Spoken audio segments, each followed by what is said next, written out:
Hold on, be strong. Hold on, be strong. Title Boxing Club of Maplewood is proud to be a sponsor of the Man Listen Show. Title Boxing Club of Maplewood offers dynamic boxing and kickboxing classes for all. Check us out on Instagram at Title Boxing Club Maplewood.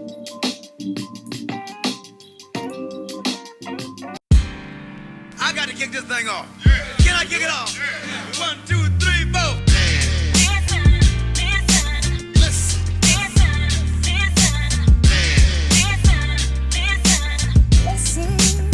Ladies and gentlemen, listen.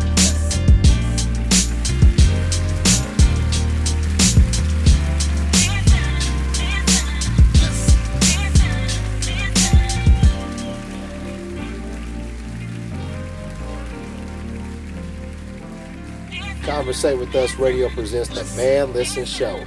We are the blackest radio show on the internet. We bring you our opinion on topics that affect the black community in an effort to enlighten, enrich, and empower every brother and sister that falls under the sound of our voice. We operate on a no-hating frequency, so be prepared for us to keep it 100% real and 100% black all the time. Please follow the show on Instagram, Twitter, and Facebook at Man Listen Show. You can also find the show on SoundCloud, YouTube, iTunes, and Google Play. Please share the show and make sure you use the hashtag ManListen. I'm your host, Marv B. Let me introduce the crew. Arika, what's up with you? Hey everybody, how you doing? Doing good, sounding good. C, how you doing? Hey, what's good? Doing good. Lab, what's up, brother? What's going on? Man, we're doing good. On today's show, we're going to talk about Queen and Slim, the new movie by Lena Waithe, directed by Melina Matsoukas. This was a romantic drama centered about two African Americans that were on a Tinder date. And the date was going so-so, and they were driving home when they were pulled over by a police officer who was aggressive with them and ended up shooting at them. And the couple ended up killing him in self-defense. And the story followed afterwards where they were on the run, and we followed them as they tried to escape, captured by the police. The movie came out Thanksgiving weekend, and it had a successful weekend, $16 million made. So it was a successful first weekend showing. Budget for the movie was $20 million, so it hasn't necessarily recouped all of its money yet, but that money was just domestic, so we can safely say that this will be a successful movie. So we're going to go ahead and talk about the movie Queen and Slim. And spoiler alert for anybody who has not seen the film, we will be giving away a lot of details about the movie and talking about it and giving our thoughts about what we liked and disliked. So if you have not seen the movie, make sure that you turn us off right now and come back after you see the movie and let us know what you think about what we said about the movie. Arika, what did you think when you saw the movie? I mean, I like the movie for entertainment purposes. I think the problem is that I felt like the movie was marketed more as having a kind of revolutionary vibe to it. And so I was looking for something other than what I got. And I mean, to me, it didn't necessarily make sense. But when you're just watching a movie for entertainment purposes, it doesn't have to make sense. But I mean, for her to be a lawyer and to not realize that she never committed a crime but decided to go on the run just never made any sense to me. I'm like, wait a minute, but you're an excellent lawyer. So really, lawyers are pretty arrogant people. For one, she would have never went on the run because she was the one that got shot. She didn't shoot anybody. She didn't commit any crimes, and she wasn't even planning on going on a second date with this dude. So I highly doubt that she would have went on the run with him. I'd have been like, well, good luck. Well, that's because you're a successful attorney, right? So, yeah, you're an excellent lawyer, right? Or two, I would have been like, I can get you out of this. Don't even trip. And then I'd have staged that scene like, what's her face? Kerry Washington in Scandal. We'd have set that whole stage up. But at the end of the day, if you're just looking for some entertainment, I thought that the acting in that movie was excellent. I was very attached to the characters. I cried when they died, even though they were two unarmed people. And he was holding a person in his arms, so it's kind of hard to justify that shooting. But, whatever. Yeah, I mean, I agree with you, Rika. I mean, it was a very well written story. There was definitely some parts of the movie that were problematic for me that I did not like, and we'll get into that. But in terms of the cinematography, I thought it was beautifully shot. I thought it was well acted by all those who were in the movie, but there were some things that stood out to me that were very problematic. But I was very entertained by the movie, and I'm just that type of guy that I want to be entertained. I don't like going to movies that are going to bum me out and make me sad and want to cry. I just want to be entertained. Like, I'm the guy that gets annoyed by like the people who criticize Power because they're like, this don't make no sense. I'm like, man, hey, listen, it's a soap opera about drug dealers. It don't have to make sense. You know what I mean? I just want to be entertained. And I was thoroughly entertained by this movie. Again, there was a few things that, kind of rubbed me the wrong way as I was thinking about it critically after the movie. But in terms of the lead actors, I thought they did a very good job. What stood out to me the most was that they focused on blackness in America. It started off in Cleveland, and then they went on the run, and it showed them going through like Kentucky, New Orleans, through the South to Florida, and you really got to see Black America through the South in this movie, and it really felt like a road trip and like you were on the run with them. So, with that being said, I really did like the movie, but there was some problems with it. There was some problems, and we'll get into that. Lav, what was your thoughts? Pretty similar to both of you guys. I like the movie for entertainment. There are some, like you said, some things in the movie that I'm not going to say were problematic for me. Just I probably wouldn't have addressed them that way. But in the back of my mind, like we've discussed before, when people are making movies, they have to ultimately they want the movie to be successful, i.e., make money. So they do things that are tried and true or that have worked in the past. They throw tropes and stereotypes and things like that out there from successful movies and successful films in the past, and they just include it. I don't know if the director or the writer necessarily wanted to do that. I don't know who produced the film. Honestly, I don't know what production, who produced it, but maybe they threw some things in there, made them tweak some things. But overall, I think it's worth a watch. I saw a couple interviews from Lena Waithe and Melina Matsoukas, and they were talking about the film. And one of the things that they mentioned was that they wanted final cut on the movie. So with that being said, is they didn't want to have to send it to a test audience. I think they said they wanted to send it to one test audience, and they wanted the test audience to be all black, nobody white. Okay. And they said that they wanted to keep it 100% from a black lens. So what we saw was directly from Lena and Melina. So there was no adjustment on this. So everything that was good goes on them, and everything that's bad that we're going to talk about goes on them as well. So I think that was cool though that they were able to do that. Lena, I wasn't really familiar with her. I knew that she was a part of the TV show. I guess it's called The Chi. And Melina Matsoukas, she is a pretty renowned director at mostly music videos.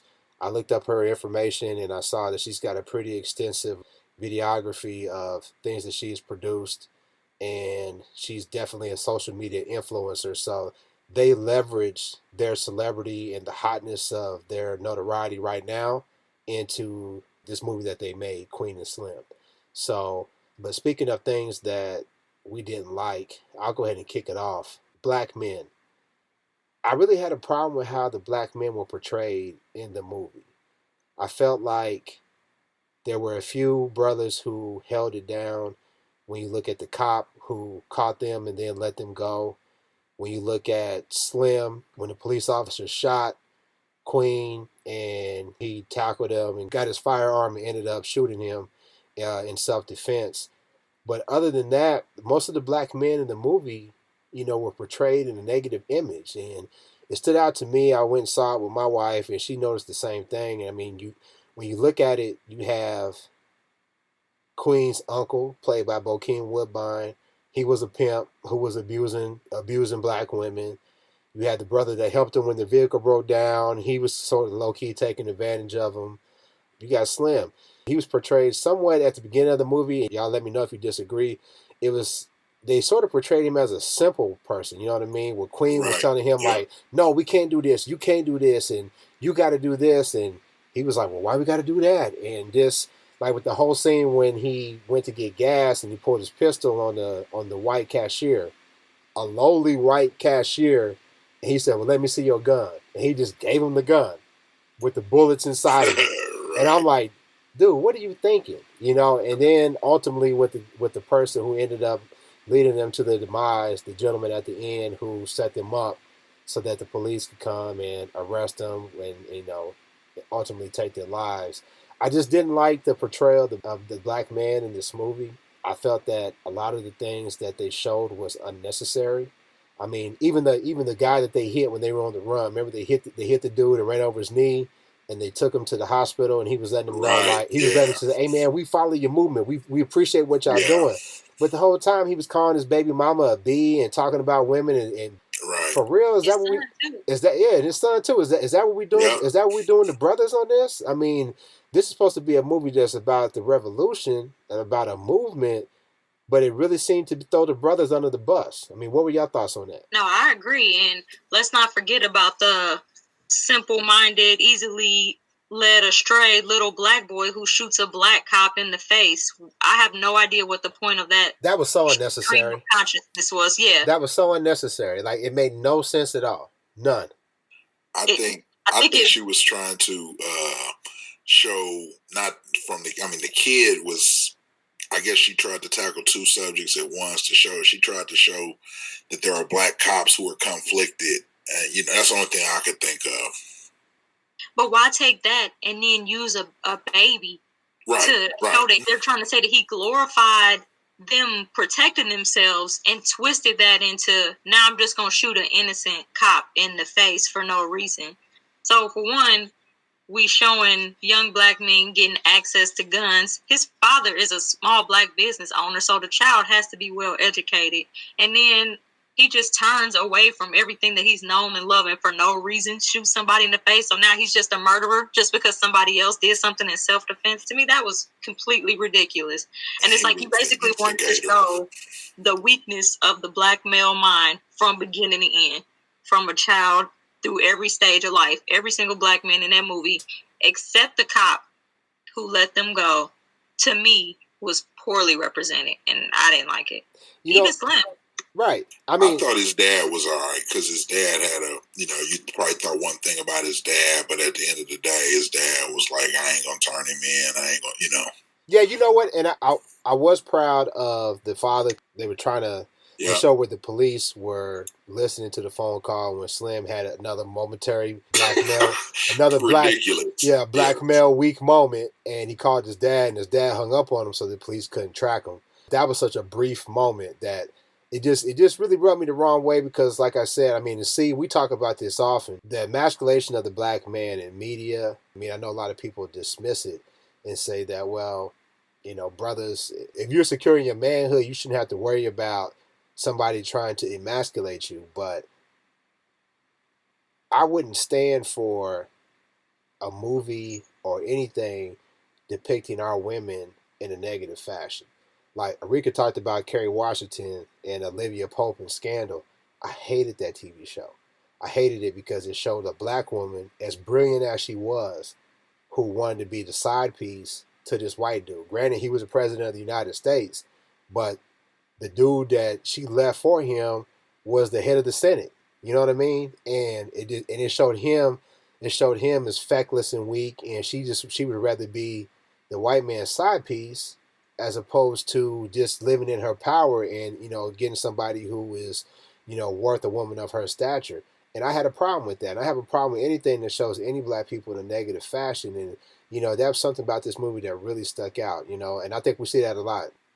So I was going to ask you guys a question. Do you think the fact that Lena, so we know that she's like same gender loving sister, so we know how she is. And then Melina, I don't know much about her. I haven't been able to find who she dates, but I know her father is European.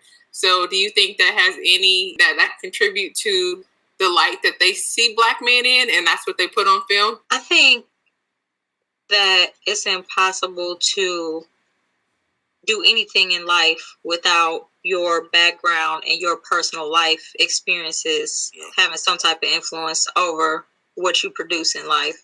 So with that being said, with no offense or anything like that, as soon as I saw how the black men were portrayed in the movie, I was like, well, my first thought was, well, it was Lena's movie, so maybe she doesn't have a good representation of what a black male should look like. And it's hard to find in the movie industry. Like when you're looking for what you want to see as far as strength and not disrespecting and being a role model, and not to say that everybody's perfect, but when they depict themselves, you know, it's like they try to minimize their flaws. Everybody tries to minimize their own personal flaws, and then the person you feel most attacked by or oppressed by is always kind of their flaws or aggrandized or whatever.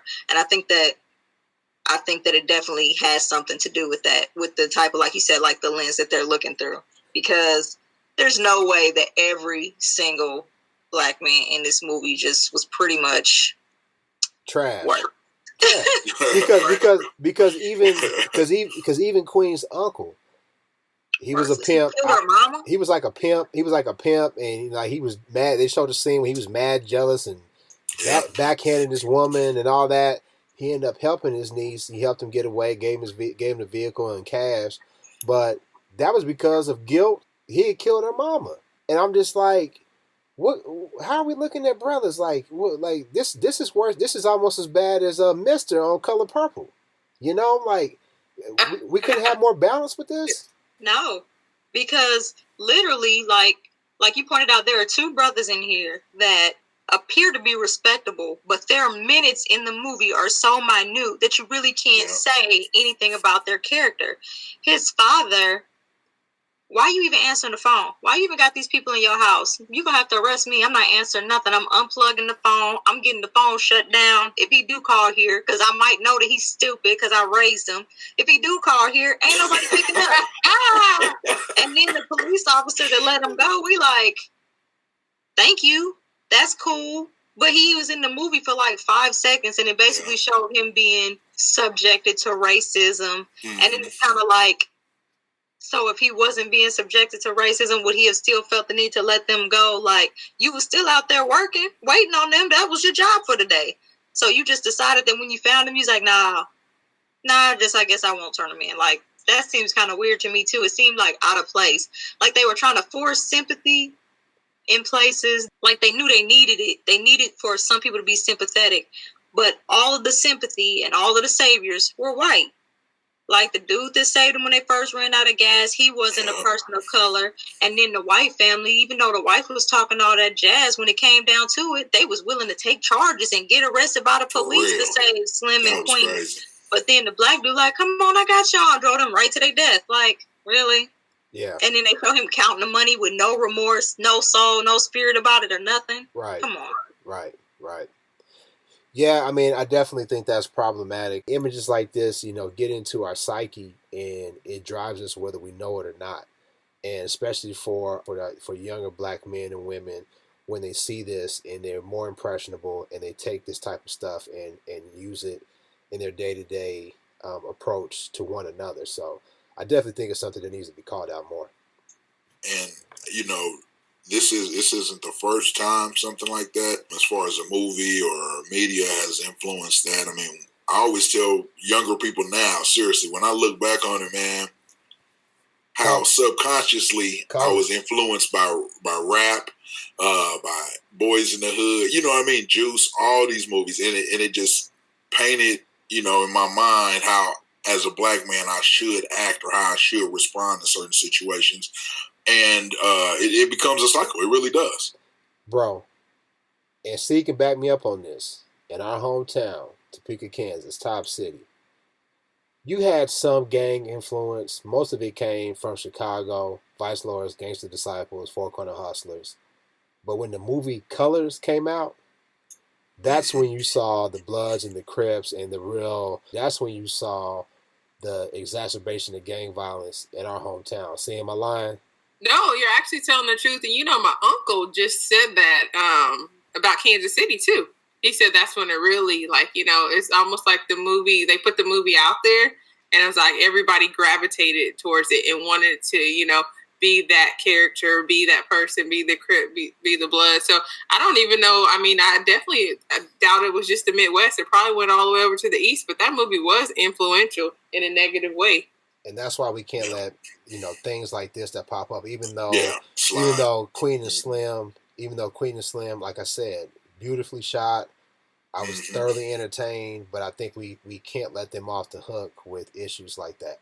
Hold on. Speaking of that, man, was that the only one that? And maybe I don't know. When they hid under the bed, I was like, "Dang, it's like they going through the middle passage, man." Oh no! It definitely was an allegory to, like, not the middle passage, but I think it was an allegory to the Underground Railroad. You know, reverse, going from north to south. Even though we know that, even though we know a lot of slaves escaped to Florida, you know what I'm saying, to get out of slavery as well, but. Definitely, when they were hidden, and shout out to black dudes like me who like the Red Hot Chili Peppers, the white man that was hot. That was Flea. Flea was looking old too, right? Flea was looking very old. Yeah. Didn't you just say this was the blackest show on the radio right now? Hey, I didn't get no pumpkin pie for Thanksgiving, so it balances out. So we still black. He fiending, huh? He didn't get no pumpkin pie, and he went to see Queen and Slim. He had to, had to get something. Right. Right. Yeah. So you know what's crazy too? How you talked about how you felt like there's an agenda to divide the black woman and the black man. The first thing that me and my husband talked about with this movie was that I would not go on the run with him. He was like, I wouldn't go on the run with you. And I was like, and then when they passed the horses, and he was like, this is why I wouldn't go on the run with you, because your black ass would be the one on the horses. I thought you were going to say because you're an attorney. You're just saying no, period. Just not doing it no matter what. If I committed a crime. Check it out.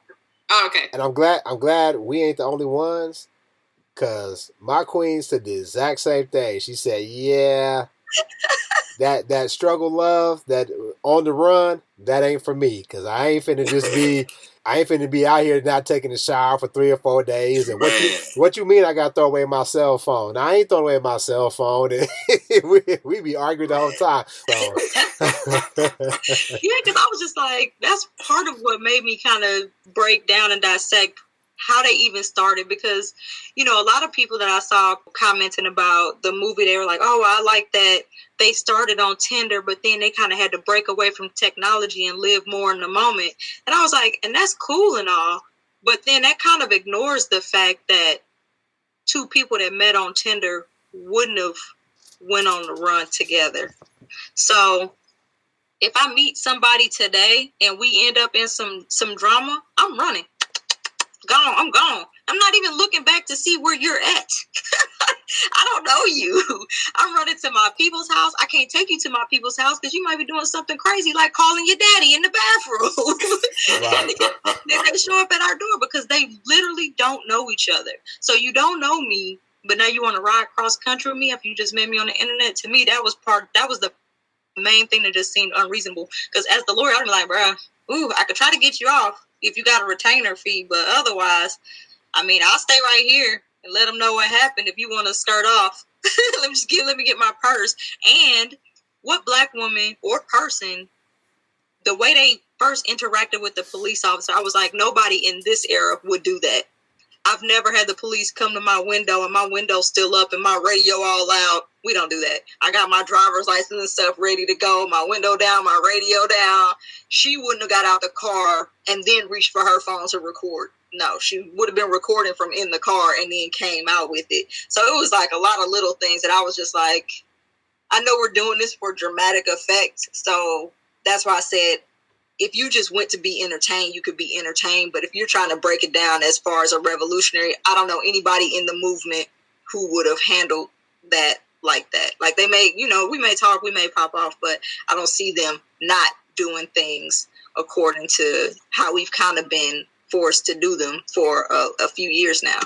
What do you think about, and I'm going to ask this to C and Erika, what do you think about some of the criticism that was levied towards the Queen character in terms of the strength that she emoted throughout the movie. Some people said they were somewhat turned off and they didn't like her character because of how she carried herself, the way she was talking to Slim, the way she was talking to her uncle. It seemed very much to be the angry black woman stereotype when it started off, and a lot of people didn't really care for that. What are your thoughts on that? I thought it was geared towards showing her growth. Like maybe it was supposed to show that even though she did embody some of those things, correcting his grammar, but I thought that his patience with her was good. Like how he was like, "We're not in the classroom," and she was like, "True, so you could stop correcting me. I know how to speak well." It's like, "Do you?" And so it's like, to me, it's some of those things that real black people encounter when encountering other people, because sometimes you try to be this representative, which is what I think they were trying to show. They were trying to be their tender representatives, and then throughout the movie it broke down. But I think as far as her and her strength, I think that it's uncomfortable for people to see a strong black woman, just like it's uncomfortable for people to see a strong black man. So it was easier for them to, as women, to show a strong woman lead than it was, I suppose, for them to show a strong black male lead, because some people argued that it wouldn't have worked if they were both more power to the people and strong leads, which I disagree with. But I think that anybody who's uncomfortable with her character is just uncomfortable with having to get to know people in general, because I think it was just supposed to show her character development and then us really getting to know her, as opposed to the representative that she took on the date. My thing is this, and C, chime in. Why does it seem that in order for a black woman to be strong, she has to be aggressive and rude and abrasive? Why is it the stereotype that is pushed, or why is that what we think of when we think about strong black women? I mean, when I see strong black women, I think of like my mother and my aunts, the women that raised me, the women that guided me. I think of you two, and you all aren't rude, you aren't abrasive, but you definitely ain't no punks, and I consider you very strong black women. Why is it that image of the strong black woman being mean and aggressive? Why is that something that we're constantly confronted with when we look at that sort of image? I think it just goes back years to where, like Arika said, is like, people try to do what makes them comfortable. And I think a strong black woman years ago, like we're going back to the 70s and 80s, was always something that, like, white people were fearful of. And so they try to portray it in a negative light in hopes that a lot of people, aren't that way or don't want to be that way. A black woman can say something and they're going to automatically in the workplace, oh, that was aggressive, or you were rude, or you were mean. They want you to kind of talk down and talk nicer than everyone else, be kinder than everybody else. Be and submissive. I think be submissive. Yeah, and I think that's basically where it comes from. And then again, I think, Lena and what's her name? Is it Melina and then Lena? Yeah, I think like you said that, they're both from, Northeast, so they both have that really abrasive tone in the interviews and stuff like that. And I think that kind of came off a lot with this character. Do you all think this was another example of a white savior movie? I think it had the undertones, if that makes sense. So there's the initial animosity and tension between the black couple, and through this event, they're able to, find each other, fall in love or whatever. And along the way, there's always a person not of color helping them. So there's nobody who's African American that's doing well in life in this movie. Like, he works at a store and she's a lawyer, but she's miserable, and she doesn't have any family or friends, and she eats alone and everything. And, aside from his parents who look like they have a nice house, everybody else is struggling. The kid's father, I got other females and disrespecting his son and his child's mother and all these other people, and the pimp uncle. Like, there's not a single black person that's doing well in this movie. And then here we go with the white people with the nice house, with the hidden parts in their house and all this other stuff. And the guy with the other person not of color that comes to save them with the truck, he's all kind to them. Oh, I'm a single father, raising my son is my single joy, blah, blah, blah, helping people on the side of the road. I'm sure, so I think that there is an undertone of that where it's like everybody doing well in this movie and everybody who's kind and helpful and well educated just happens to not be a person of color. Lad, what you think? Yeah, I agree. The white couple that they took them in, yeah, I think they were kind of basically the saviors, even though at the end of the day, they still didn't survive. But one thing quickly on that couple that, and I might be coming out of left field with this, but when I saw how she was, the wife was like, no, we can't do that. We can't do that. And the husband said, no, we going to do it. You know, it made me think kind of basically of 2016, because I bet you when it came to voting, that's exactly how it went down. Is people were saying, you know, husbands and wives were divided, and the husband's like, no, we going to do this. And the wife fell in line or whatever you want to call it and voted, and that's how we got this cat. I don't know. I think that lets white women off the hook. No, it's not letting them off the hook. It's just telling it like it is. That's what they did. I mean, they're still responsible for that. It's not letting them off the hook. That's what happened. But it makes it seem as if that their decisions are based off of following the lead of their men. And I think that they are just as guilty, just as racist, and should be held just as culpable for what they do. No, I'm not. Again, it's not absolving them of anything. I'm just saying what happened. I wouldn't necessarily call this a white savior movie.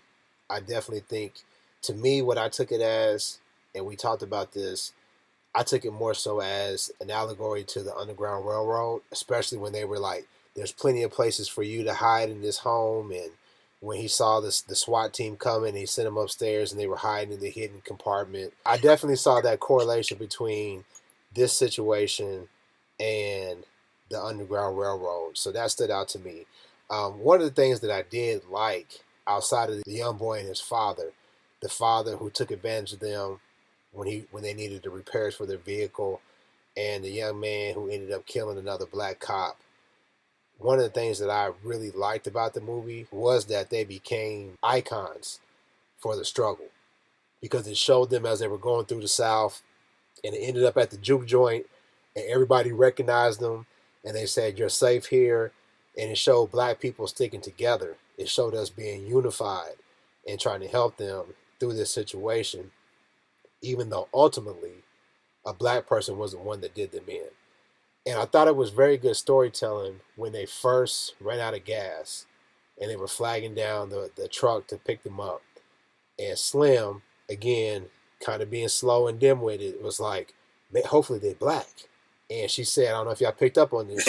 She said, that ain't always a good thing. Yeah. That was a foreshadowing. It was foreshadowing of what happened to him at the end. And I just thought that was very good storytelling. So, I definitely would watch this movie again. I thought it was entertaining, although somewhat problematic. I definitely would recommend other people to see it. But I do think that we need to call the writers, call the people who are producing work like this to account for the images that they show of black men and of our sisters, to make sure that they're on the up and up, and that we just have balance. I mean, if there was enough black men to balance out, and because black men aren't perfect, black women aren't perfect, you know. But I think we need balance, and I definitely think that the scales were heavily weighted towards showing the black men ain't ish in this movie. Overall, I like the movie, and I think that the acting was really good and really well done. But I think that we have enough martyrs in this struggle, and I really didn't need to see anybody else. I mean, like, I think we get too used to black death. Since, like my husband said, he's like, we can't even survive the movies that we write. I was like, man. That's crazy. That's true. Crazy, but true. It was still hopeful. I don't know why. I kind of knew, because people was like, why it's got to end like that? And I was like, man, I kind of knew what was going to happen, but why it's got to happen like that? And it's got to be one of our own that did them in. I was just so disappointed in that. As soon as he came up to the car, I told my wife, I said, yep. That's him. He gonna get him. Right. And you know, it's sad, because it seems like in its real life, when you look at Marcus Garvey, he had all kind of people snitching on him inside his circle. Dr. King had all kind of people snitching on him. So, and you go back to Africa, right? It was many of us who sold us out and got us over here. So it's just something that we definitely going to have to deal with the black community. I hated it, but it was accurate. It's what we deal with in life. And I do have a problem, and a good friend of mine brought this up. She's been on the show before, Dr. Camille LaFleur. Black trauma as a means for entertainment is getting somewhat old. And them not surviving the end of this movie, like you, Arika, I predicted it. I think when we talk about balance in characters, balance in the images that we see, we also need balance in the movies that we see as well. Because, we had, back in the day, we had some movies that were revolutionary, that showed black people in a positive light. I think we need to see some more of that now with the movies that we're putting out. And it takes shows like Man Listen to call it out and to increase that awareness for black people, so that we don't just say, oh, it's a movie written by a black woman, directed by a black woman with a black cast. We need to just go ahead and just go along with this and support it no matter what. That was the same nonsense that we had to deal with Harriet, and Harriet was some straight BS. And there's plenty of people who try to guilt trip us into saying, no, it's a black movie, you can accept whatever we give you. And I think we need to get out of that mind frame and make sure that we let people know that, hey, listen, we're not just going to go for our sisters being portrayed in any kind of way. We're not going to go for our brothers being portrayed in any kind of way. Nobody else has to do that. We're not going to do it either. So with that being said, we'll go ahead and wrap it up. We appreciate everybody listening. Let us know what you think. Are we on point with our criticism of the movie? Did you like the movie? Did you agree with what we said? Let us know. Check us out on Instagram, Facebook, and Twitter at Man Listen Show. Listen to the show on SoundCloud, YouTube, iTunes, and Google Play. Make sure you share it with your people, and we'll holler at you next time. Peace. Peace. Bye. Holla. Holla.